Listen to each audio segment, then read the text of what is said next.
Chicos, buenas tardes. Bienvenidos a una ponencia más de este curso nacional Bioquímica, el lenguaje molecular de la vida. El día de hoy tenemos al ponente Alexander Montalbán Cortijo. Él es estudiante del sexto año de la Universidad Nacional del Santa en Chimbote, director CPA Socemuns de la gestión 2024, ha sido presidente de la Jornada Santeña del octavo INAME 2024, presidente CEMUNS 2025. Además, se desempeña como docente de Anatomía y Fisiología del Centro Preuniversitario de la Universidad Nacional del Santa, CEPUNS. Bienvenido, Alexander, y el día de hoy nos va a realizar la ponencia de la hemoglobina y el transporte de oxígeno, de la biosíntesis al catabolismo. Espero su atención, chicos. Muchas gracias por asistir y le doy pase al ponente. Adelante, Alexander.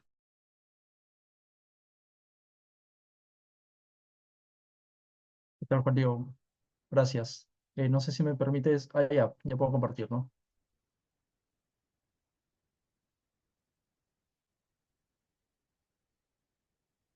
Listo. Buenas tardes con todos. Como ya me presentó Juan Diego, soy Alexander Leir Montalbán Cortijo, estudiante del sexto año de Medicina Humana de la Universidad Nacional del Santa. En este caso, me invitaron para formar parte del curso nacional de CPA SOCIMEP, en este caso el curso de Bioquímica, para el dictado del tema de la hemoglobina y el transporte de oxígeno. Primero quiero saber si se me escucha bien, Juan Diego. Sí, todo bien, Alex. Ya, listo. Entonces, chicos, vamos a empezar con la clase de hoy sobre hemoglobina y el transporte de oxígeno. Entonces, para poder comprender la función que comprende la hemoglobina como tal, proteína muy importante para el transporte de esta molécula del oxígeno, es comprender cómo se compone esta proteína. Esta proteína es un heterotetrámero. Entonces, vamos a descomponer esta palabra que es el heterotetrámero. Eh, Primero, que es una heteroproteína, es decir, es una proteína de tipo conjugada, ¿sí? De tipo conjugada. ¿Qué quiere decir esto? Que va a estar compuesta al mismo tiempo por un grupo proteico y por otro grupo que no es proteico. En este caso, el grupo proteico va a estar formado por la globina y el grupo no proteico se le conoce como grupo prostético. Entonces, primero hablando del grupo proteico, en este caso la globina, va a ser una tetraproteína o un tetrámero. ¿Por qué? Porque tiene cuatro cadenas polipeptídicas. Estas cadenas polipeptídicas, que vamos a ver más adelante, en este caso son dos cadenas alfa y dos cadenas beta, que forman la hemoglobina de tipo A en el adulto. El grupo prostético, es decir, el grupo no proteico, está formado por el grupo hemo, que en este caso está formado por los cuatro anillos pirrólicos que en conjunto van a formar a la protoporfirina 9 y que va a tener al hierro en el centro de toda esta estructura de anillo pirrólico. Entonces, acá vemos una imagen nada más que nos permite dar una idea de cómo es la conformación geométrica de la proteína, en este caso en el espacio, en donde vemos las dos cadenas alfas, las dos cadenas betas, y en cada cadena vemos cómo está anclado el grupo hemo, ¿no? El grupo hemo, que está formado por dos anillos pirrólicos y que tiene un hierro en el centro. La ubicación de estas proteínas, como la hemoglobina, son en los eritrocitos, es decir, los glóbulos rojos o hematíes. El peso molecular de esta proteína es de 68 kilodaltons. La función, en este caso, de la hemoglobina es muy importante porque la vamos a diferenciar con otra proteína que vamos a mencionar después, que en este caso es captar, transportar y suministrar de oxígeno hacia los tejidos. Entonces, la proteína, en este caso la hemoglobina, lo que va a hacer es captar, va a capturar a este oxígeno con la finalidad de poder transportarlo y así poder llevarlo a los tejidos de todo el cuerpo. Entonces, esta función transportar es muy importante. La podemos encontrar unida al oxígeno como oxihemoglobina o no unida al oxígeno como desoxihemoglobina. Como simplemente conocimiento, la cadena alfa está compuesta por 141 aminoácidos y la beta por 146 aminoácidos. Entonces, esta hemoglobina, como hemos mencionado, se encuentra en los glóbulos rojos, ¿sí? En los glóbulos rojos o eritrocitos o hematíes. Esta se empieza a producir en el proceso de formación de estos glóbulos rojos. No es que la hemoglobina se produce en el eritrocito, sino en los precursores de este. Entonces, vemos primero al proeritroblasto, al eritroblasto basófilo, al eritroblasto policromático, al ortocromático, también llamado acidófilo, y justo aquí el eritroblasto ortocromático se desprende del núcleo para formar al reticulocito y luego el reticulocito se desprende de las demás organelas para formar al eritrocito, que es lo que vemos en esta imagen más grande, ¿no? En donde este eritrocito pues tiene una forma, es un disco de forma bicóncava, ¿no? Va a tener dos depresiones en la parte superior y en la parte inferior que va a permitir dar toda esa área de extensión para poder cargar hemoglobina y oxígeno. Entonces, dentro de todo este proceso de formación del eritrocito, precisamente es el eritroblasto policromático quien inicia con la producción de esta hemoglobina, el policromático. Y se menciona que ya en el eritroblasto acidófilo u ortocromático, ya este eritroblasto como tal ya tiene altas cantidades de hemoglobina, pero la producción inicia aquí, en el policromático, ¿sí? Eritroblasto policromático. Entonces aquí se produce la hemoglobina y ya luego empieza a cargarse este eritrocito con altas cantidades de esta proteína. Pero, ¿cómo es que se forma? ¿Cómo está conformada esta hemoglobina? Entonces, esta hemoglobina inicia con el succinil-CoA, que es producto del ciclo de Krebs, ¿no? Dos moléculas de succinil-CoA más dos glicinas me dan como resultado un pirrol, ¿ya? Un pirrol. Luego voy a juntar cuatro pirroles y estos cuatro pirroles me van a formar a la protoporfirina 9. Luego, esta protoporfirina 9 en su centro va a tener un átomo de hierro y estos en conjunto van a formar el grupo hemo, que es el grupo prostético o no proteico. Luego, un hemo se une a un polipéptido, en este caso una cadena de globina, para formar una cadena de hemoglobina y esta cadena puede ser alfa o beta y luego se van a juntar dos cadenas alfa más dos cadenas beta y me van a dar como resultado la hemoglobina A, la hemoglobina del adulto, que ya vamos a ver cuáles son los tipos de hemoglobinas según sus cadenas. Entonces, así como hemos visto cómo se forma la hemoglobina, cuál es la síntesis, el paso a paso de las moléculas que van a dar como resultado la formación de la hemoglobina, vemos ahora cómo en este caso se va a producir esta hemoglobina a lo largo de la vida del adulto, tanto en su etapa prenatal como en su etapa postnatal. En la etapa prenatal vamos a tener dos fases, una fase embrionaria y una fase fetal.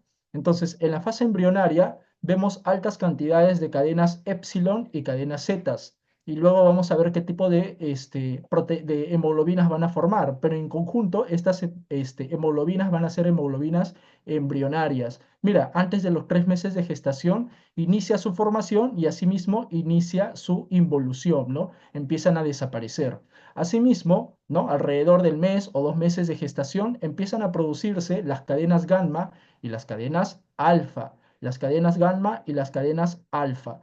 Luego, una vez que se da el nacimiento, ¿sí? El nacimiento, una vez que se da el nacimiento, cerca del primer año de vida, estas cadenas gamma empiezan a decrecer y más bien las cadenas beta empiezan a crecer su producción. Por lo tanto, quedando en la etapa adulta, ¿no? Porque estamos hablando un año después del nacimiento, empieza ya la formación de las cadenas alfa, perdón, la formación de las cadenas beta y las cadenas alfa ya están en su pico. Entonces queda solamente las cadenas alfa con las cadenas beta, que como sabemos, la hemoglobina A está formado por dos alfa y por dos beta. Es así como se van formando las cadenas de la hemoglobina a lo largo, ya sea en la etapa de vida intrauterina y en la etapa de vida extrauterina, es decir, después del nacimiento.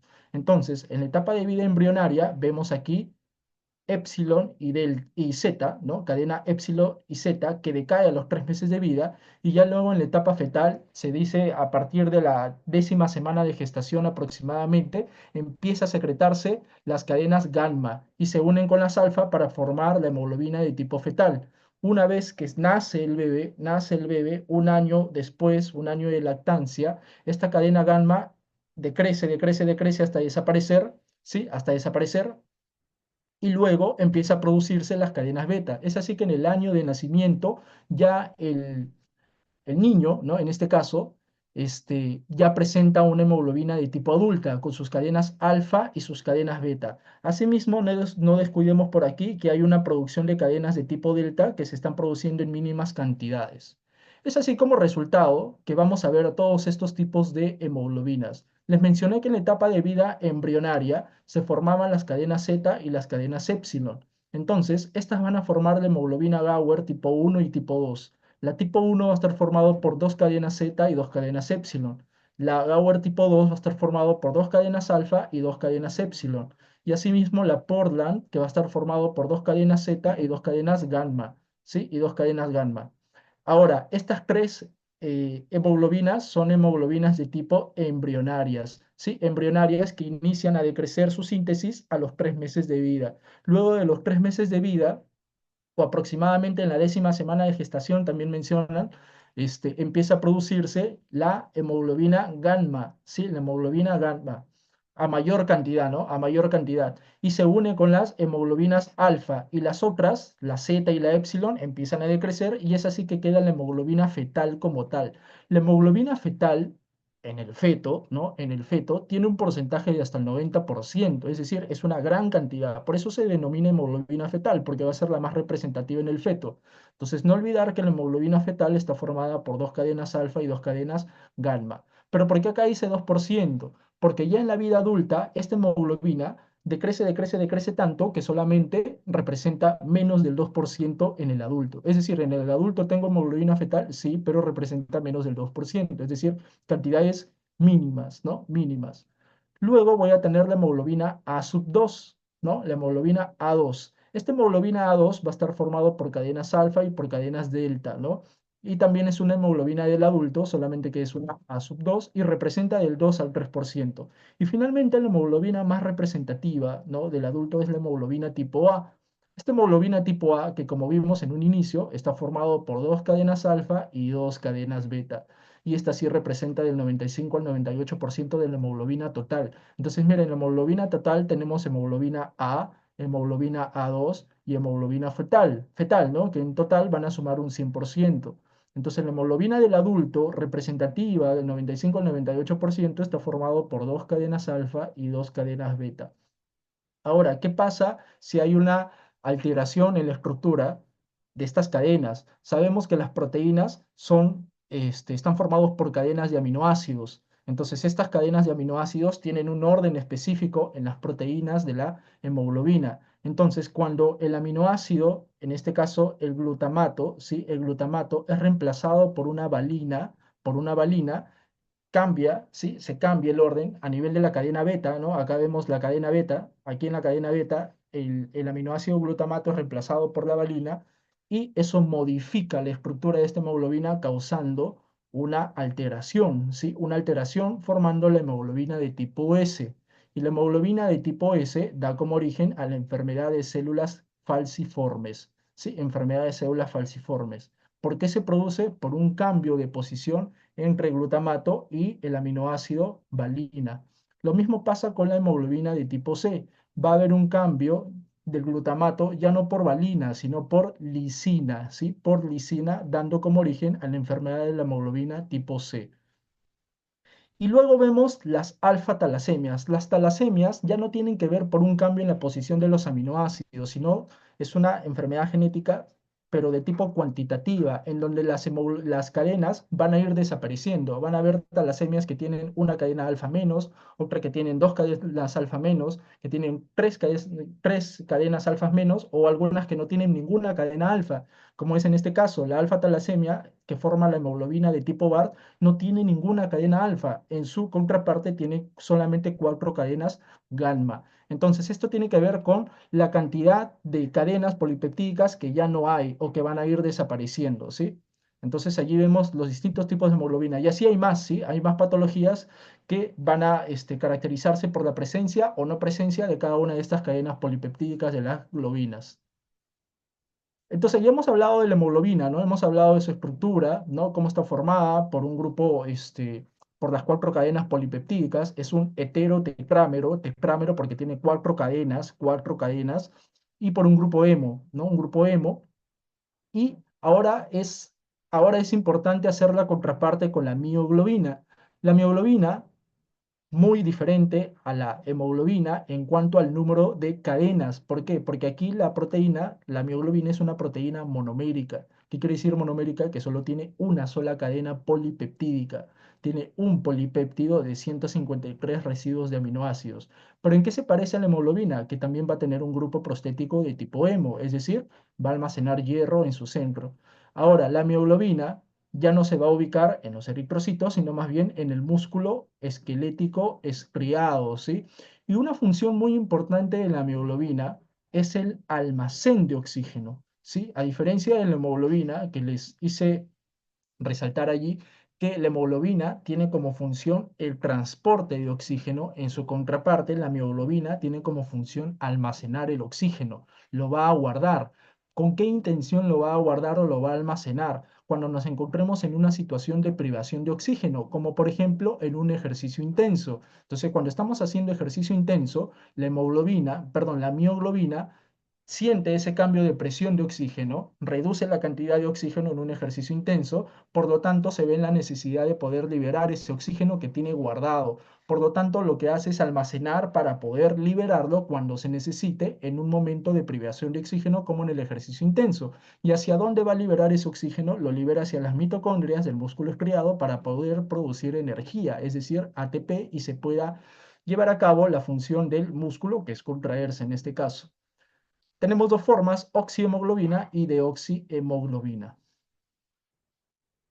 Ahora hablemos del grupo hemo. El grupo hemo es importante. ¿Por qué? Porque en este caso va a permitir el intercambio, en este caso con el oxígeno. Va a ser la porción fijadora de oxígeno. Entonces, el grupo hemo es un tetrapirrol, es decir, va a estar formado por cuatro moléculas de pirroles, los cuales van a estar unidos por enlaces de tipo metil, ¿no? Entonces, tenemos aquí un anillo de pirrol, otro anillo de pirrol, otro aquí y otro aquí. Son cuatro anillos, ¿no? Que tiene una fórmula de cuatro carbonos y cinco hidrógenos, ¿no? Uno, dos, tres, cuatro carbonos y cinco hidrógenos. Y un nitrógeno. Entonces aquí observamos un anillo pirrol, otro más y otro más, son cuatro.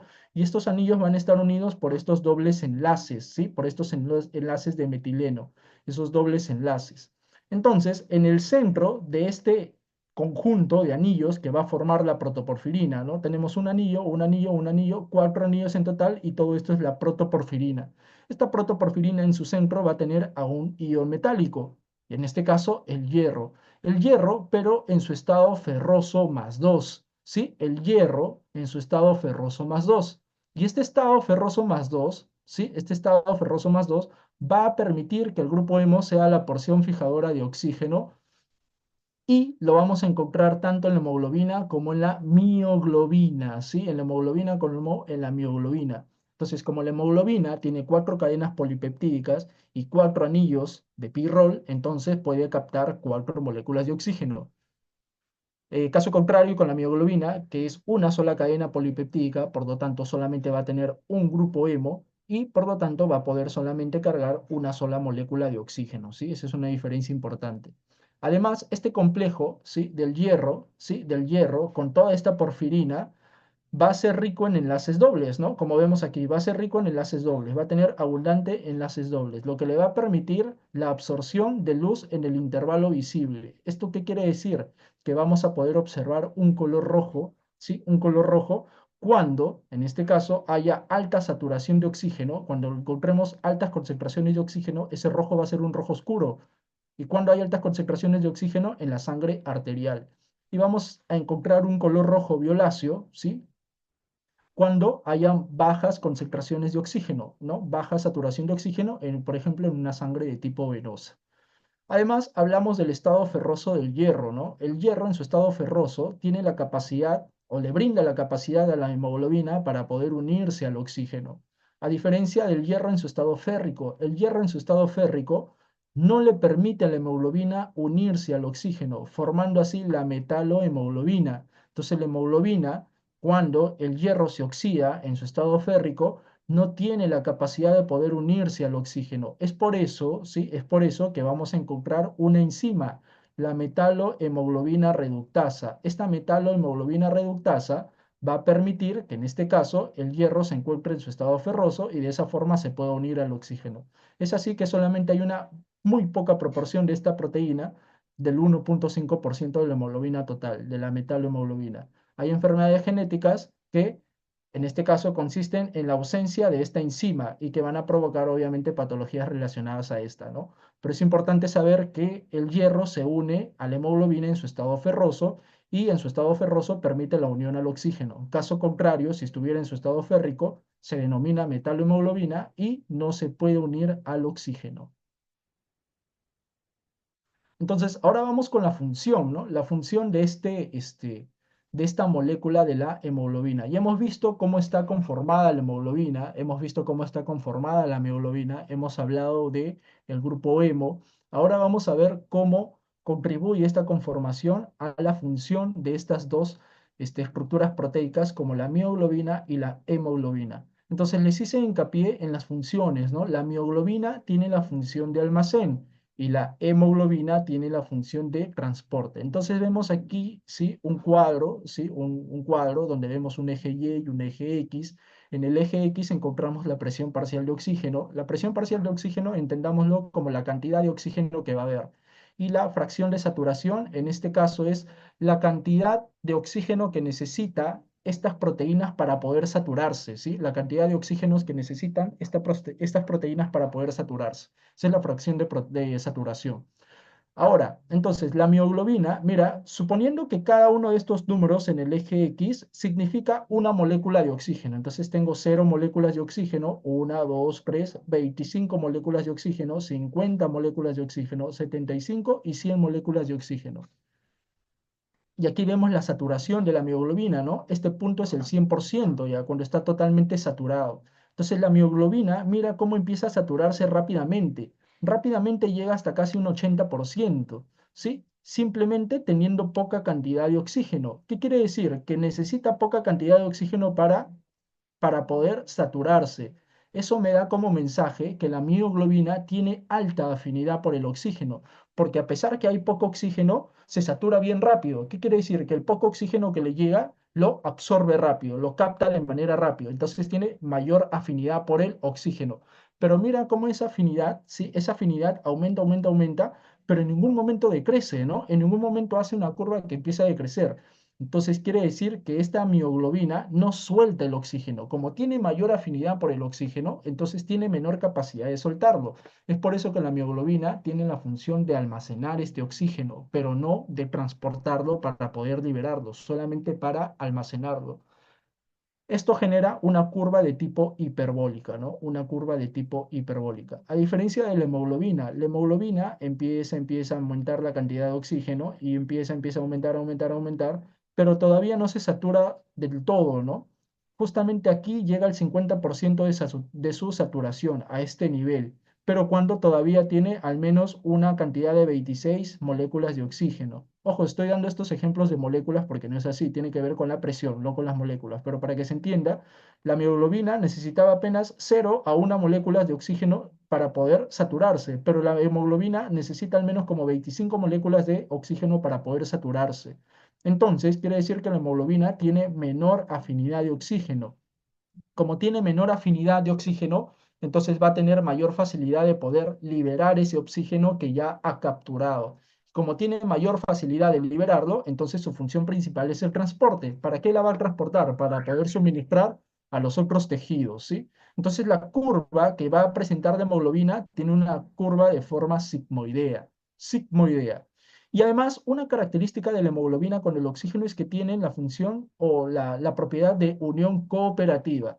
¿Qué quiere decir unión cooperativa? Quiere decir que una vez que un oxígeno se une a la hemoglobina, ¿sí? Una vez que un oxígeno se une a la hemoglobina, estimula a que más oxígenos se vayan uniendo. Entonces, la unión del oxígeno a la hemoglobina estimula a que más oxígenos se unan a la hemoglobina. Y eso se llama unión cooperativa. Es como que se van uniendo en cascada, ¿no? Entonces, eso le da, obviamente, la característica de poder saturarse hasta un 100% también. Entonces vamos ahora con los estados, ¿sí? Con los estados de esta cadena de hemoglobina. Entonces, esto es la forma T y la forma R. Entonces, esto es una molécula de hemoglobina, ¿sí? Tiene sus dos cadenas alfas y sus dos cadenas beta. ¿Qué quiere decir estado T o estado tenso y estado R y estado relajado? Un estado T o estado tenso es que la proteína de la hemoglobina se encuentra rígida porque sus cadenas polipeptídicas, ¿sí? Las cadenas polipeptídicas están bien unidas y bien herméticas. Es decir, esta proteína está bien hermética, bien cerrada, bien compactada. Por lo tanto, se tensa. Y como se tensa, ¿sí? Como está todo bien compactado, no le da capacidad a la hemoglobina para que el oxígeno se una. ¿Sí? Por lo tanto, tiene baja afinidad. Es como que mis dedos en este caso están bien cerrados. Y si están bien cerrados, nada se puede unir, nada puede entrar. Como nada puede entrar, el oxígeno no va a tener afinidad. Por lo tanto, se dice que tiene una baja afinidad. Y obviamente, si la hemoglobina no tiene oxígeno, entonces estamos hablando de la desoxihemoglobina.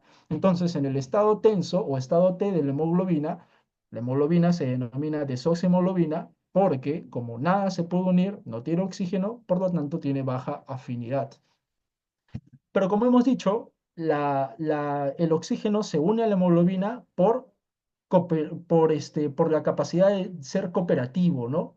Por la unión cooperativa que tiene. Entonces, una vez que una molécula de oxígeno empieza a unirse, ¿sí? Una vez que una molécula de oxígeno empieza a unirse a estas cadenas, ¿sí? Específicamente al hierro, ¿sí? Se une una molécula de oxígeno al hierro, estas por cooperatividad empiezan a llegar, a llegar, a llegar. Entonces van actuando en suma. Cuando se empiezan a sumar cada vez más moléculas de oxígeno al hierro, hacen que el eje de la proteína se mueva 15 grados. Hace que este eje de la proteína, de las cadenas, se mueva 15 grados. Entonces, la proteína ahora va a pasar de un estado tenso a un estado relajado. Y como va a estar relajado, va a tener mayor afinidad por el oxígeno, pasando de ser desoxihemoglobina a oxihemoglobina. Entonces tenemos dos estados, un estado T o tenso, en donde las proteínas están bien compactadas y hay baja afinidad, y como hay baja afinidad, el oxígeno no se pega y por lo tanto se forma la desoxihemoglobina. En cambio, en el estado relajado, la proteína, las cadenas están desunidas, están más relajadas, teniendo entrada, una puerta de entrada para el oxígeno, brindando una alta afinidad de oxígeno y formando así la oxihemoglobina. Entonces aquí vemos la curva de unión de la hemoglobina, ¿no? Vemos cómo esta se va saturando cada vez más de oxígeno, ¿sí? Se va saturando y en un estado R, ¿sí? En una curva de unión de estado R o relajado, la curva se movería hacia más hacia la izquierda. ¿Qué quiere decir esto? Que va a tener mayor afinidad prácticamente al oxígeno, como casi como si fuera una mioglobina. En cambio, en un estado T, ¿sí? En un estado T, la curva de unión al estado T tiene menos afinidad por el oxígeno, está mucho más compactada, incluso teniendo una curva mucho más baja, ¿no? Mucho más baja, aún teniendo altas concentraciones de saturación de oxígeno, mira, hasta 200, y aún así no llega a su saturación de la mitad, ¿no? Del 50%. Entonces, esta curva de unión de la hemoglobina se encuentra en un punto medio, ¿no? En un punto medio, gracias uno a la cooperatividad que tiene el oxígeno con la hemoglobina y a esta modificación del estado T al estado R. Entonces, para explicar mejor esto de aquí, vemos aquí la hemoglobina, ¿sí? La hemoglobina, vemos acá las concentraciones de oxígeno y vemos aquí el porcentaje de saturación, ¿sí? El porcentaje de saturación. Entonces, en los tejidos, ¿no? En los tejidos, sangre reducida que regresa desde los tejidos, en los tejidos la hemoglobina va a tener una estructura T, una estructura tensa, ¿sí? Una estructura tensa. ¿Por qué? Porque la hemoglobina, ¿sí? La hemoglobina en los tejidos, ¿qué hace? Empieza a liberar oxígeno. Y para que libere oxígeno, tiene que tener una alta afinidad o una baja afinidad. Tiene que tener una baja afinidad. Entonces, en los tejidos, la hemoglobina tiene la forma tensa, tiene la estructura tensa. Y si tiene la estructura tensa, tiene una baja afinidad al oxígeno. ¿Con qué intención? Como tiene una baja afinidad, va a empezar a liberar el oxígeno para que pueda nutrir a los tejidos. Caso contrario, cuando la hemoglobina llega hacia la sangre capilar de los pulmones, ¿no? A los capilares pulmonares. Cuando la hemoglobina llega a los capilares pulmonares, esta empieza a tener una estructura diferente, la estructura R, una estructura relajada. Y como hemos visto, la estructura relajada tiene una alta afinidad por el oxígeno. Y como tiene una alta afinidad, todo el oxígeno que llega de los pulmones va a ser capturado. Todo va a ser capturado. Entonces, esto es importante, ¿no? Tener en cuenta que en los tejidos la hemoglobina tiene una estructura tensa, una baja afinidad al oxígeno que le da una alta liberación de este. Y en los pulmones, ¿sí? En los pulmones la hemoglobina tiene su configuración R, es decir, relajada, que le da una alta afinidad al oxígeno y por lo tanto, como tiene alta afinidad, va a chapar todo el oxígeno que se encuentre. Entonces hay que entender este cuadrito, ¿sí? Este cuadrito me indica en el eje X, ¿no? La presión parcial de oxígeno, es decir, la cantidad de oxígeno que yo tengo en ese momento, ¿no? La cantidad de oxígeno que yo tengo en ese momento. Y esto es el porcentaje de saturación de la hemoglobina, es decir, qué porcentaje de la hemoglobina ya se está llenando de oxígeno, ¿ya? Entonces, en la sangre de los tejidos, una sangre venosa, ¿sí? Una sangre venosa, el porcentaje de saturación llega desde 40 hasta 70 más o menos por ciento. Entonces, como no hay mucha saturación, llega a ese nivel. En cambio, en los pulmones, la cantidad de oxígeno aumenta, aumenta, aumenta, porque supone que inspiramos, ingresa oxígeno y la saturación llega hasta casi un 100%, ¿no? Entonces, eso es importante tener en cuenta también.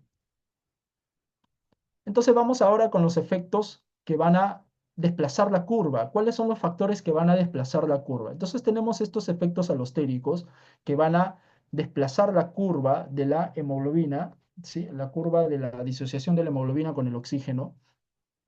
Y en este caso, uno de estos elementos que va a desplazar la curva es el 2,3 bifosfoglicerato, ¿sí? El 2,3 bifosfoglicerato. Este bifosfoglicerato es producto de la glucólisis de los hematíes, ¿sí? De los glóbulos rojos. Entonces, ¿qué va a pasar con este 2,3 bifosfoglicerato? Se va a unir a las cadenas beta de la desoxihemoglobina, ¿sí? Se va a unir a las cadenas beta de las desoxihemoglobina.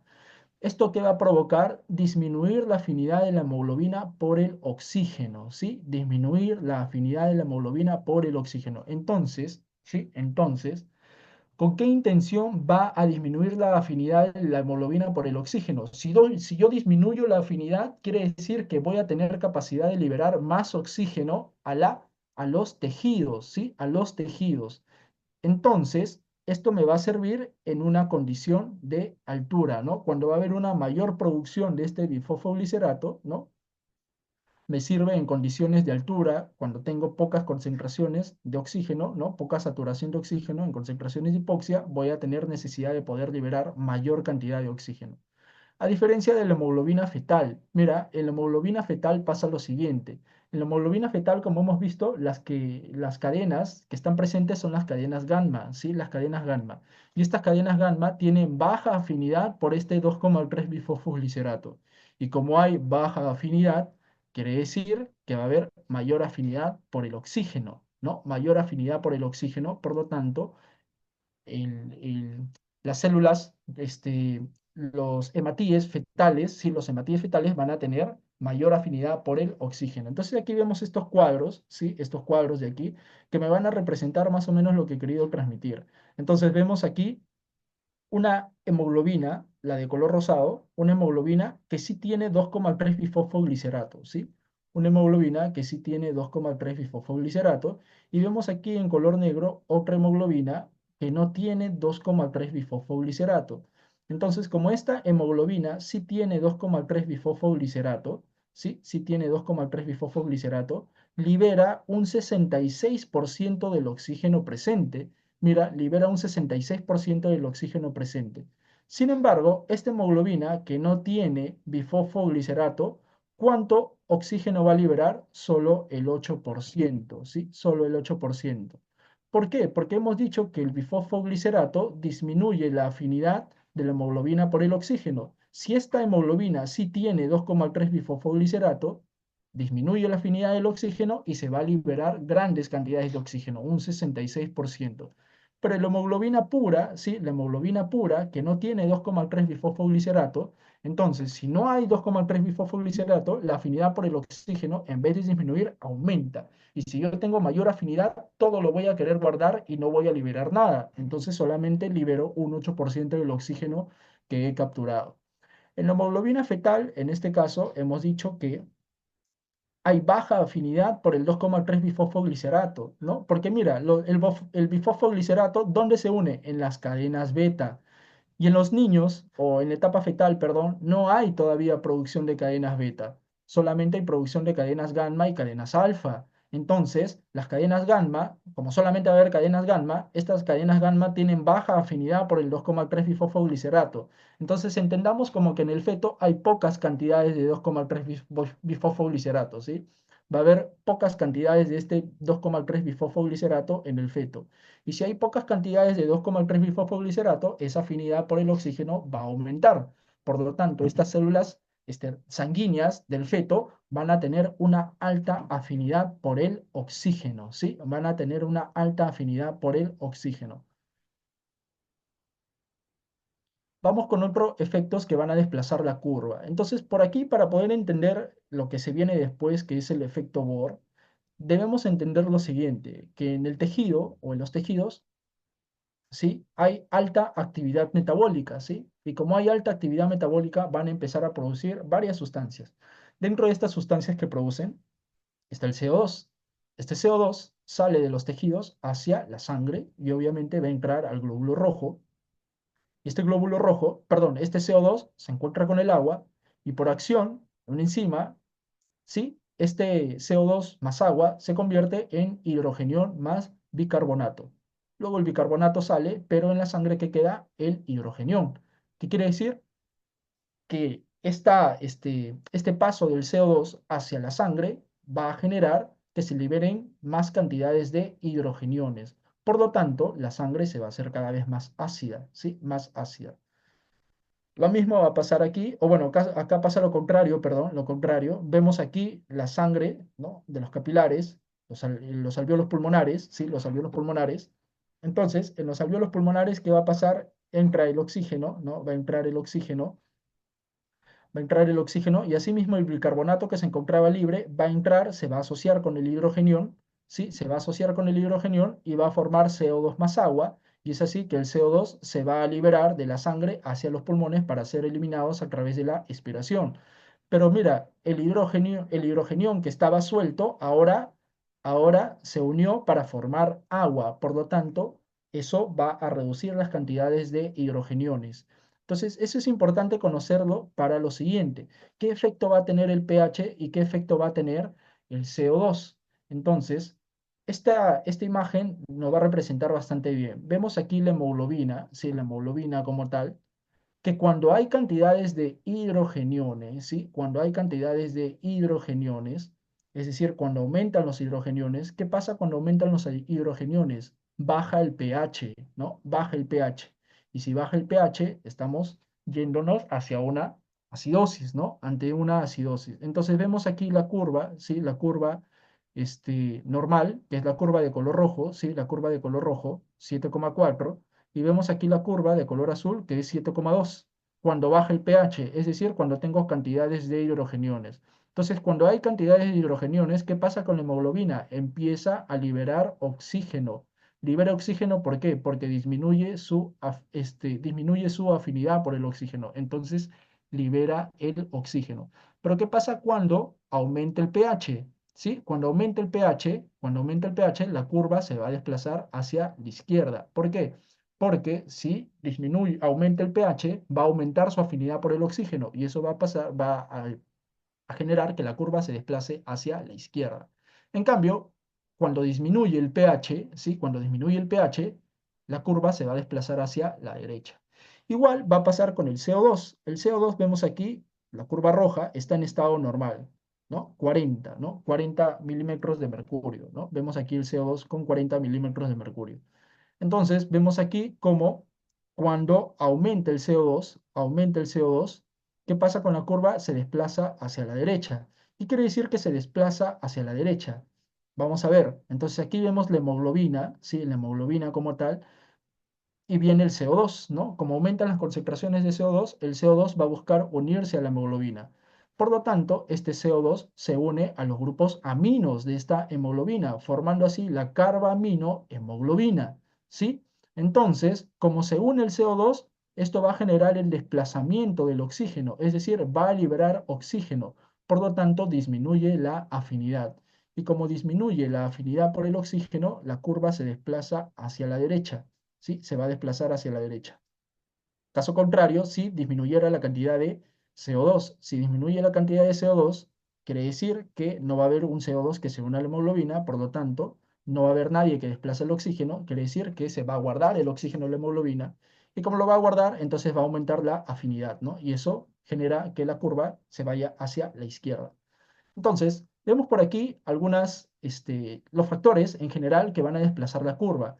Vemos la curva principal que es esta de color rosado y van a haber factores que van a desplazar esa curva hacia la derecha y otros factores que desplazan la curva hacia la izquierda. Entonces, ¿cuáles son los factores que desplazan la curva hacia la derecha? Un aumento de hidrogeniones, ¿sí? Un aumento de hidrogeniones, es decir, que disminuye el pH, ¿no? Que disminuye el pH. Un aumento del 2,3 difosfoglicerato, un aumento de la temperatura y un aumento de la presión parcial de CO2, ¿no? De dióxido de carbono. En general, cuando hay una alta tasa metabólica, ¿sí? Cuando hay una alta tasa metabólica, la curva se va a desplazar hacia la derecha, ¿sí? Hacia la derecha. ¿Qué quiere decir que se desplaza hacia la derecha? Que disminuye la afinidad por el oxígeno. Es decir, va a empezar a liberar oxígeno, libera oxígeno, y eso hace que la curva se desplace hacia la derecha. Caso contrario, cuando hay una baja tasa metabólica. Cuando hay una baja tasa metabólica, aumenta la afinidad por el oxígeno. ¿Qué quiere decir que haya una baja tasa metabólica? Por ejemplo, disminuyen los hidrogeniones, es decir, aumenta el pH, disminuye el 2,3 bifosfoglicerato, disminuye la temperatura y disminuye la presión parcial de oxígeno. Entonces, cuando disminuyen todos estos factores, ¿sí? Cuando disminuyen todos estos factores, lo que va a suceder es que se desplaza la curva hacia la izquierda, ¿sí? Se desplaza la curva hacia la izquierda. Y acá tenemos un cuadro resumen de los factores que van a desplazar la curva hacia la derecha y los factores que van a desplazar la curva hacia la izquierda. Recordar que cuando se desplaza la curva hacia la derecha es porque, ¿qué va a pasar? Va a disminuir la afinidad por el oxígeno, ¿sí? Disminuye la afinidad por el oxígeno. Vemos aquí la curva normal y esta línea punteada representa ese desplazamiento hacia la derecha. Y lo mismo, ¿no? Cuando se desplaza la curva hacia la izquierda es porque va a aumentar la afinidad por el oxígeno. Entonces, ¿cuáles son los factores que desencadenan el desplazamiento hacia la derecha? El aumento del CO2, la disminución del pH, que lo podemos traducir como un aumento de hidrogeniones, el aumento de la temperatura y un aumento del 2,3 bifosfoglicerato. Igual, las causas de desplazamiento hacia la izquierda, es decir, que aumenta la afinidad por el oxígeno. ¿Ya? Si aumenta la afinidad por el oxígeno, quiere decir que hay baja tasa metabólica. Si hay baja tasa metabólica, hay baja producción de CO2. Si hay baja producción de CO2, hay baja producción de hidrogeniones, es decir, aumenta el pH. Y como hay baja tasa metabólica, es porque la temperatura está bajando. Y asimismo también hay disminución del 2,3 bifosfoglicerato de la hemoglobina fetal, ¿no? Entonces, esos serían los factores que desplazan la curva. Y básicamente eso sería la clase de... Ah, no, ahora seguimos con metabolismo de la hemoglobina y bilirrubina, ¿sí? Entonces ya estamos terminando ya con esto. Hemos descrito entonces la conformación de la hemoglobina, hemos descrito la conformación de la mioglobina, del grupo hemo, hemos visto las diferencias de función entre la hemoglobina y la mioglobina. La hemoglobina transporta oxígeno y la mioglobina almacena oxígeno. Se menciona que la mioglobina va a liberar el oxígeno cuando haya una saturación, o mejor dicho, una presión parcial de oxígeno de 5 milímetros de mercurio, ¿sí? Es decir, que hay pocas cantidades de oxígeno, ¿sí? Está entrando pocas cantidades de oxígeno, entonces como la producción, la cantidad que ingresa es mínima, 5 milímetros de mercurio es muy poco, entonces la hemoglobina ¿qué hace? Ok, hay poco oxígeno, lo libero. ¿Lo libera a dónde? A las células, donde se encuentran, en la fibra muscular, ¿no? En la fibra muscular, para que la fibra muscular distribuya ese oxígeno de la mioglobina hacia las mitocondrias y las mitocondrias puedan producir energía y se pueda llevar a cabo la función del músculo, ¿ya? Entonces esas diferencias, también hay que recordar los factores que desplazan la curva hacia la izquierda y hacia la derecha, ¿ya? Ahora vamos a ver cómo es que se va a metabolizar esta hemoglobina. Entonces, la hemoglobina, como hemos visto, se transporta o se encuentra en los glóbulos rojos o eritrocitos. ¿Y los eritrocitos dónde están? En la circulación sanguínea, ¿no? Están en la circulación sanguínea. El tiempo de vida media de un eritrocito es de 120 días, ¿sí? De 120 días. Entonces, una vez que cumple su ciclo de vida, es decir, llega a los 120 días, estos eritrocitos se vuelven más frágiles y se van al vaso. En el vaso vamos a encontrar el sistema retículo endotelial o sistema mononuclear fagocítico, también se lo conoce así, donde le vamos a encontrar macrófagos, ¿no? Células fagocíticas. Estos macrófagos van a descomponer a la hemoglobina en un grupo hemo y en una globina. La globina luego va a ser, en este caso, destruida o digerida en aminoácidos, ¿no? En aminoácidos, y estos aminoácidos se van al torrente sanguíneo para ayudar con la formación de nuevas proteínas. En cambio, el grupo hemo, ¿sí? El grupo hemo se va a separar en una molécula de hierro ferroso, ¿no? En biliverdina y en monóxido de carbono, ¿sí? Este hierro, en su estado ferroso, ¿sí? En su estado ferroso, va a ser transportado nuevamente a la circulación sanguínea. ¿A través de qué molécula o qué proteína va a transportar el hierro? La transferrina, ¿no? La transferrina, de transportar, transporta hierro, ¿no? Entonces esta transferrina va a transportar hierro a través de la circulación sanguínea para llevarlo a donde, a la médula ósea roja para producir la eritropoiesis, es decir, la formación de nuevas células sanguíneas y estas células sanguíneas van a volver al torrente sanguíneo y así se va a hacer un ciclo. Esta transferrina, a su vez, sí, perdón, este hierro, ¿no? O la transferrina va a llevar al hierro hacia los hepatocitos, al hígado, ¿sí? Pero aquí en el hígado se van a almacenar, pero ya no se almacenan en forma ferrosa, sino en su estado férrico, ¿sí? En Fe más Cres, ¿sí? En su estado férrico. Se almacena en forma de ferritina, ¿no? En forma de ferritina. Y bueno, ahí se queda almacenado. Asimismo, la biliverdina, ¿sí? La biliverdina va a transformarse en bilirrubina no conjugada por acción de la biliverdina reductasa, ¿sí? Y esta biliverdina no conjugada es insoluble. ¿Qué quiere decir que es insoluble? Que no puede transportarse a través de la sangre. Por lo tanto, necesita de la albúmina, ¿no? De la albúmina, una proteína que va a transportar esta bilirrubina no conjugada. Esta bilirrubina no conjugada se dirige al hígado, ¿sí? Y en el hígado, esta bilirrubina no conjugada se transforma en bilirrubina conjugada. ¿Por acción de quién? Por la UDP-glucuronil transferasa, ¿sí? UDP-glucuronil transferasa. Entonces, esta bilirrubina conjugada pasa de los hepatocitos del hígado hacia el tracto intestinal, al tubo intestinal, al intestino delgado, al intestino grueso. Esta bilirrubina conjugada en el intestino, ¿sí? En el intestino, va a ser transformada por acción de la flora bacteriana intestinal. La flora bacteriana intestinal lo que va a hacer es transformar esa bilirrubina conjugada en urobilinógeno, ¿sí? En urobilinógeno. Y este urobilinógeno se va a oxidar en estercobilina. Cerca del 80% del urobilinógeno se oxida en estercobilina, que va a ser el pigmento de las heces y va a ser eliminado a través de la defecación. Un 18% de este urobilinógeno, ¿sí? Va a formar parte de la circulación hepática y el otro 2%, ¿sí? Se va a eliminar a través de los riñones, ¿sí? A través de los riñones en forma de urobilina, y esta urobilina va a ser el pigmento de la orina. Entonces todo esto es el metabolismo de la hemoglobina, ¿no? Empieza con los eritrocitos, llega al vaso, en el vaso se descompone en hierro, biliverdina y monóxido, ¿no? Este hierro se va o bien a la sangre o se almacena en forma de ferritina en el hígado y la biliverdina se transforma en bilirrubina no conjugada y esta no conjugada en el hígado se transforma en bilirrubina conjugada por la UDP-glucuronil transferasa. Y es así que esta bilirrubina ya conjugada, ¿sí? Pasa al tracto intestinal en urobilinógeno y aquí vemos dos formas de eliminación, ¿no? Estercobilina, que le da el pigmento a las heces, y la urobilina, que le da el pigmento a la orina. Y es así como se metaboliza la hemoglobina. Y bueno, hemos llegado al fin de la presentación. Muchas gracias.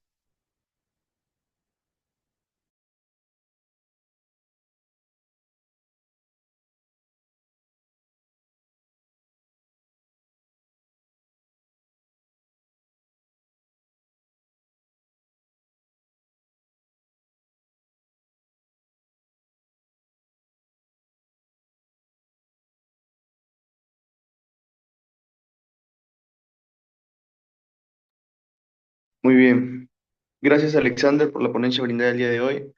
Ya saben, chicos, ahí tienen el número de contacto del ponente en caso tengan alguna duda. O si tienen dudas, ahorita las pueden mencionar. Entonces, vamos primero a abrir un espacio a preguntas y luego seguimos con la trivia. Va a ser algo rápido, chicos.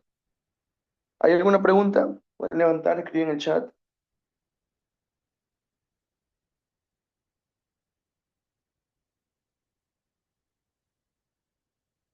Bueno, entonces, chicos, no se vayan todavía.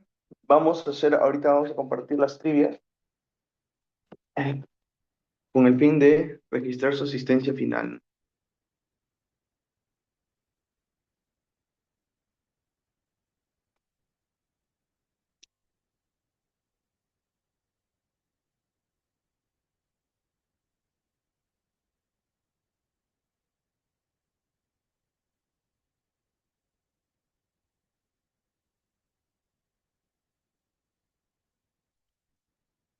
Chicos, ahí estoy compartiendo la trivia y el link lo voy a pasar por el chat grupal. Ya, acabo de pasar el link, chicos. Ya pueden ir ingresando a las trivias para registrar su asistencia final.